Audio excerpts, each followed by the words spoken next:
আসসালামু আলাইকুম এভরিওয়ান। কি হয়েছিল এক বছর আগে গল্পের প্রথম পর্ব। তো চলো বেশি কথা না বলে গল্প শুরু করা যাক। হয়তো কিছুক্ষণের মধ্যে আমি মারা যাব। শুনেছি মারা যাওয়ার কিছুক্ষণ আগে সারা জীবনের হিসাব গুছিয়ে নিতে হয়, যেমন পাপ আর পুণ্য।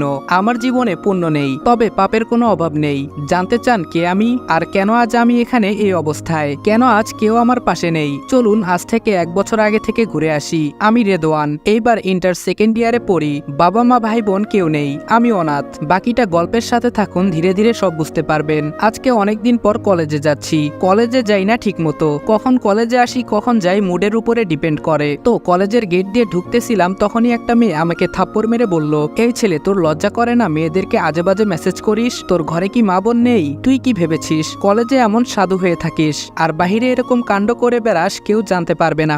আমি বললাম সরি, আপনার কোথাও ভুল হচ্ছে। মেয়েটা বলল, কি আমার ভুল হচ্ছে? প্রশ্নই ওঠে না আমার ভুল হওয়ার, চল আমার সাথে। আমি বললাম কোথায়? মেয়েটা বলল শ্বশুর বাড়ি। আমি হালকা হেসে বললাম, কি যে বলেন, আমি তো বিয়েই করিনি। মেয়েটা বলল, ওই একদম ওভার স্মার্ট সাজার চেষ্টা করবি না, যেখানে নিয়ে যামু সেখানে যাবি। আমি বললাম আচ্ছা চলেন। তারপর মেয়েটার পিছু হাঁটা শুরু করলাম। আমার পিছে আমার বন্ধুরাও আসতে নিলে আমি হাতের ইশারায় বারণ করলাম, কারণ কলেজে সবাই আমাকে বোকা মনে করে, আর এটাই আমি চাই। তারপর মেয়েটা আমাকে কলেজের ক্যান্টিনে নিয়ে এলো, আর একটা মেয়েকে দেখিয়ে বলল সরি বলতে। আরে মেয়েটা তো নীলা, আমার সাথে একই ক্লাসে পড়ে। আমি বললাম সরি নীলা। নীলা বলল, আরে রেদওয়ান তুমি কেন সরি বলতেছো? আমি বললাম, এই যে এই আপু বলল।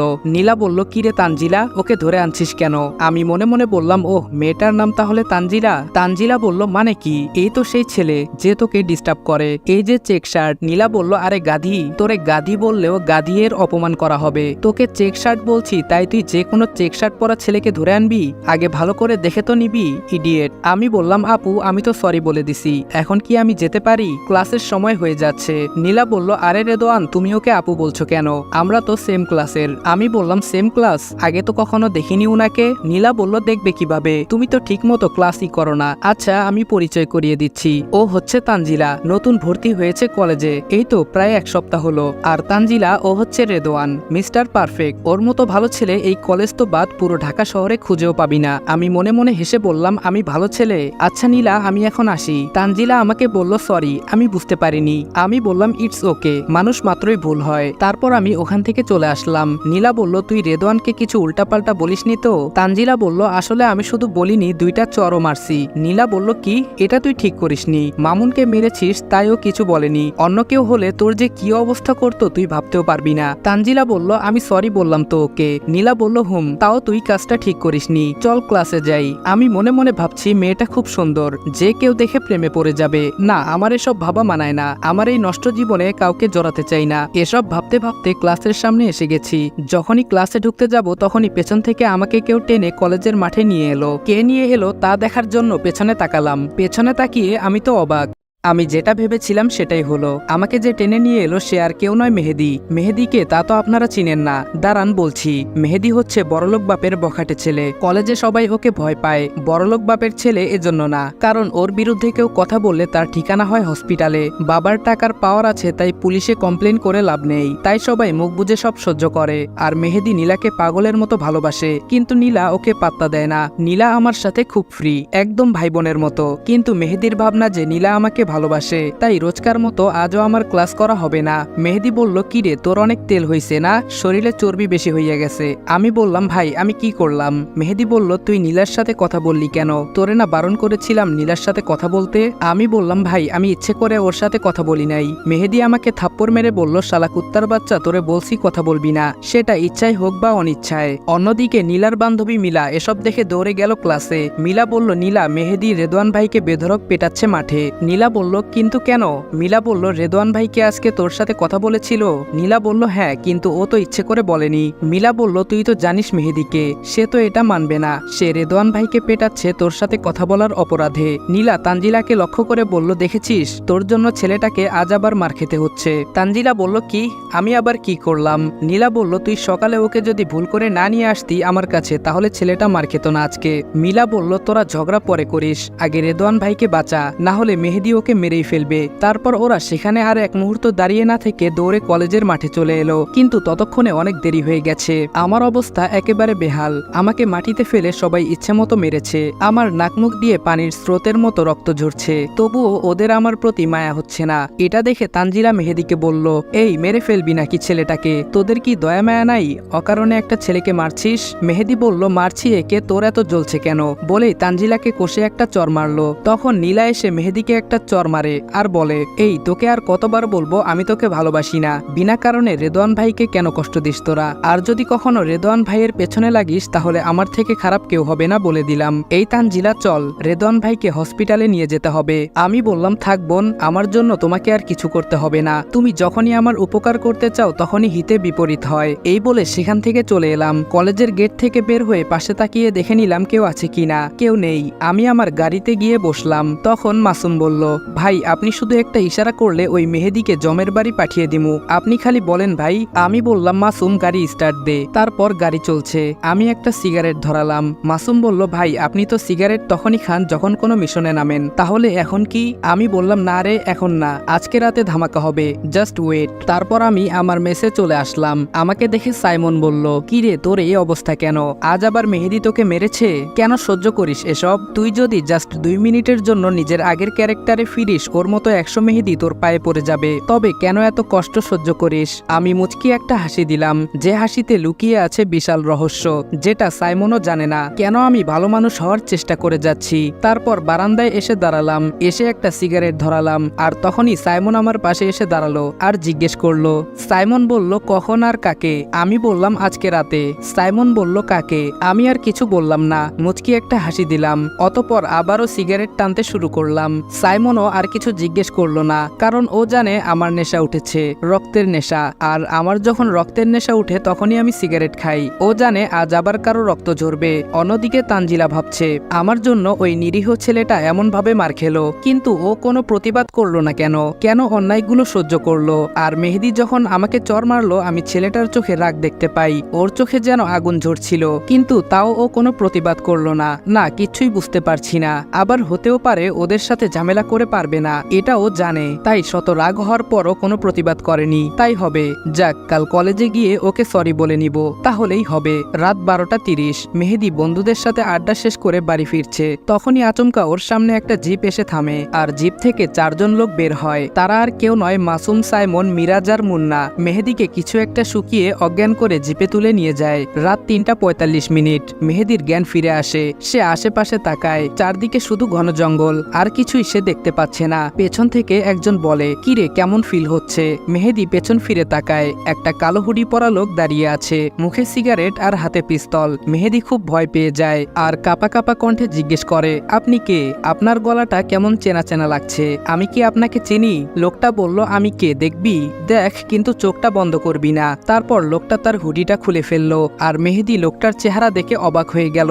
সে যেন আকাশ থেকে পড়ার মতো অবস্থা, কারণ লোকটা আর কেউ না, আমি নিজে। মেহেদি বলল, রেদওয়ান তুই? আর তোর হাতে পিস্তল, এটা কিভাবে সম্ভব? আমি বললাম, একদম চুপ, কোনো কথা বলবি না, আজকে শুধু আমি বলবো।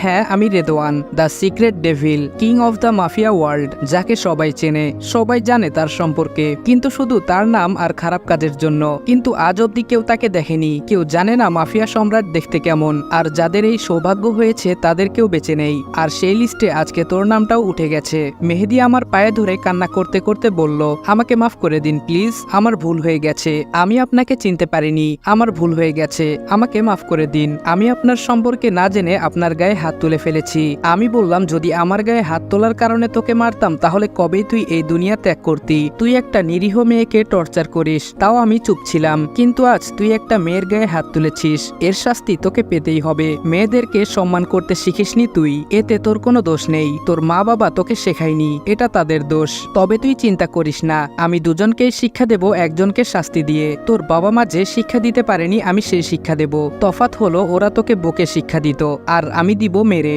মেহেদি বলল, ভাই প্লিজ আমাকে প্রাণে মেরো না, ভাই আমাকে মাফ করে দেন। আমি বললাম, না, তোকে প্রাণে মারবো না, তোকে মেরে ফেললে তোর শাস্তি যে কম হয়ে যাবে, তোর যন্ত্রণা একেবারে শেষ হয়ে যাবে, আমি সেটা চাই না, আমি তো তোকে তিলে তিলে মারবো। এই বলেই পেছন থেকে ছুরি বের করে ওর ডান হাতটা কেটে ফেললাম। আমি বললাম, তুই প্রথম লোক যে আমাকে দেখার পরও বেঁচে আছে, তাই এমন কিছু করিস না যে যে তোকে আর সবার মতো মরতে হয়। তারপর ওকে ওর বাসার সামনে ফেলে দিয়ে এলাম। সকালে চেয়ারে বসে সিগারেট খাচ্ছিলাম, তখন কলিং বেলটা বেজে উঠল। আমি সিগারেটটা ফেলে দিলাম। দরজা খুলতেই আমি অবাক হয়ে গেলাম, তানজিলা আমার সামনে দাঁড়িয়ে। কিন্তু ও আমার বাসার ঠিকানা কোথায় পেল? তানজিলা বলল, এই যে মিস্টার, কি ভাবছেন? তানজিলার ডাকে আমার ভাবনার ছেদ ঘটল। আমি বললাম, হ্যাঁ, না কিছু না, আপনি এখানে? তানজিলা বলল, আজকে ভার্সিটি গেলে না তাই আমি এলাম। আমি বললাম, না মানে শরীরটা ভালো না তাই। তানজিলা বলল, আপনি তো বেশ আজব লোক। আমি বললাম, কেন, আমি আবার কি করলাম? তানজিলা বলল, এই যে আপনার বাসায় প্রথম আসলাম, ভেতরেও আসতে বললেন না। আমি বললাম, আসলে এটা একটা ব্যাচেলর মেস, তাই কোনো মেয়ে মানুষ ভেতরে ঢুকলে লোকে খারাপ ভাববে। তানজিলা বলল, সেটা দরজা লক করলে? দরজা খোলা থাকলে সবাই দেখতে পাবে আমরা ভেতরে বসে গল্প করছি, কেউ খারাপ ভাববে না। আমি বললাম, না মানে তবুও। তানজিলা বলল, আরে কি মানে করছেন? আমাকে একটা কথা বলেন, আপনার সব সময় এত ফাটে কেন? আমি বললাম, আচ্ছা আসুন ভেতরে। তানজিলা বলল, গুড। আমি বললাম, কি জন্য এসেছেন বলেন। তানজিলা বলল, আরে মেহমানকে চা কফি কিছু অফার করবেন না? আমি বললাম, মাফ করবেন, আমার ঘরে এসব নেই। তানজিলা বলল, ওহ ইটস ওকে, আমি এসেছিলাম আপনাকে সরি বলতে। আমি বললাম, কিসের সরি? তানজিলা বলল, আসলে কাল আমার জন্যই এত ঝামেলা হলো। আমি যদি আপনাকে নীলার কাছে না নিয়ে যেতাম তাহলে আপনাকে মার খেতে হতো না। আমি বললাম, না, এতে আপনার কোনো দোষ ছিল না, সব দোষ আমার ভাগ্যের। আপনি আমার ঠিকানা পেলেন কোথায়? তানজিলা বলল, নীলা বলেছে। আমি বললাম, নীলা নিজেও জানে না আমি কোথায় থাকি। তানজিলা বলল, আসলে আমি ওই দিন আপনাকে ফলো করেছিলাম। আমি বললাম, আপনি এখন আসতে পারেন। তানজিলা বলল, যাচ্ছি, আপনার নাম্বারটা দেন। আমি বললাম, আমি ফোন চালাই না। তানজিলা বলল, খাটের উপর ওইটা কার ফোন? আমি বললাম, ওহ ওইটা তো সাইমনের ফোন। তানজিলা বলল, তোতলাচ্ছেন কেন? আর সাইমনকে? আমি বললাম, সাইমন আমার ফ্রেন্ড। তানজিলা বলল, উনি কি আপনার সাথেই থাকেন? আমি বললাম, তানজিলা বলল, তাহলে উনার নাম্বার দেন। আমি বললাম, পারবো না। তানজিলা বলল, দেখি ফোনটা। আমার হাত থেকে ফোনটা নিয়ে নিল, তারপর নাম্বার নিয়ে চলে গেল। তানজিলা চলে গেলে সাইমন ফোন করলো। সাইমন বলল, হ্যালো। আমি বললাম, বল। সাইমন বলল, বস ফোন করেছিল। আমি বললাম, ওই বস তোর, আমার না, কি জন্য তাই বল। সাইমন বলল, টাইম ফর অ্যাকশন। আমি বললাম, কাজ কি? সাইমন বলল, স্বীকার করতে হবে। আমি বললাম, কাকে? সাইমন বলল, এসআই শিপন। আমি বললাম, ওকে, ফোন রাখ। তারপর খেয়ে একটা ঘুম দিলাম। রাতে শিকার করতে বের হব তাই। রাতে সাইমনের ডাকে ঘুম ভাঙলো। সাইমন বলল, রেদওয়ান, শিকারের সময় হয়ে গেছে। আমি বললাম, চল। তারপর চলে গেলাম এসআই শিপনের কোয়ার্টারে এবং তাকে খুন করে চলে এলাম। সকালে ভার্সিটিতে গেলাম। আজকে ক্লাস করতে পারবো, কারণ আজকে মেহেদি নামক প্যারাটা নাই। ক্লাসে গেলাম, গিয়ে একেবারে লাস্ট বেঞ্চে বসলাম। আমি কি আপনার পাশে বসতে পারি? সাইড থেকে আওয়াজটা আসলো। পাশ ফিরে তাকিয়ে দেখি তানজিলা। আমি বললাম, সামনে অনেক জায়গা আছে, ওখানে বসেন। তানজিলা বলল, সেটাই তো, সামনে অনেক জায়গা আছে, আপনি কেন বসলেন না? আমি বললাম, আমার সামনে বসতে ভালো লাগে না তাই। তানজিলা বলল, আমারও। আমি বললাম, আপনি বসুন, আমি আসছি। এই বলে চলে আসতে নিলে তানজিলা আমার পেছন থেকে হাত ধরে টান দেয়, আর আমি ঝোঁক সামলাতে না পেরে ওর উপরে পড়ে যাই। আর আমার চোখ আটকে যায় তানজিলার উপর, কারণ আজকে তানজিলাকে একদম হুরপরির মতো লাগছে। নীল 3 পিস, চোখে গাঢ় করে কাজল, কপালে টিপ, আর ঠোঁটে হালকা লিপস্টিক। ওর গোলাপ রাঙা ঠোঁট দুটি যেন আমাকে ওর দিকে আকর্ষিত করছিল। তানজিলা বলল, ওই কি দেখো এমন করে? তানজিলার ডাকে আমার হুঁশ ফিরল। আমি উঠে দাঁড়ালাম আর মনে মনে নিজেকে নিজে গালি দিলাম। আমি এতক্ষণ কি ভাবছিলাম? তানজিলা বলল, এই যে মিস্টার ধ্যানদা, এত কি ভাবছেন আপনি? আমি বললাম, না কিছু না, আমি সরি। তানজিলা বলল, এখন বসো। আমি বললাম, না, আমার ক্লাস করতে ইচ্ছে করছে না, আমি ক্লাস করব না আজ। এই বলে আমি চলে এলাম। রাতে শুয়েছিলাম, এমন সময় একটা অচেনা নাম্বার থেকে ফোন এলো, কিন্তু আমি রিসিভ করলাম না। আমি অচেনা নাম্বারের ফোন রিসিভ করি না, কিন্তু ফোন বেজেই যাচ্ছে তো বেজেই যাচ্ছে, থামার কোনো নামগন্ধ নেই, তাই ফোন রিসিভ করলাম। অপর সাইড থেকে বলল, ওই ফোন রিসিভ করতে এতক্ষণ লাগে? আমি বললাম, হ্যালো, কে বলছেন আপনি? অপর সাইড থেকে বলল, আমি যেই হই তুই বল, ফোন রিসিভ করতে এত সময় লাগলো কেন? আমি বললাম, আমি অচেনা নাম্বারের ফোন রিসিভ করি না। অপর সাইড থেকে বলল, এটা আমার নাম্বার, সেভ করে রাখ, তাহলে আর অচেনা থাকবে না। আমি বললাম, কিন্তু আপনি কে? অপর সাইড থেকে বলল, তানজিলা। আমি সাথে সাথে ফোনটা কেটে দিলাম আর ফোন বন্ধ করে দিলাম, যাতে আর ফোন না দিতে পারে। পরের দিন সকালে ভার্সিটি গেলাম, আর গিয়ে যা দেখলাম তাতে আমি পুরাই টাসকি খেলাম।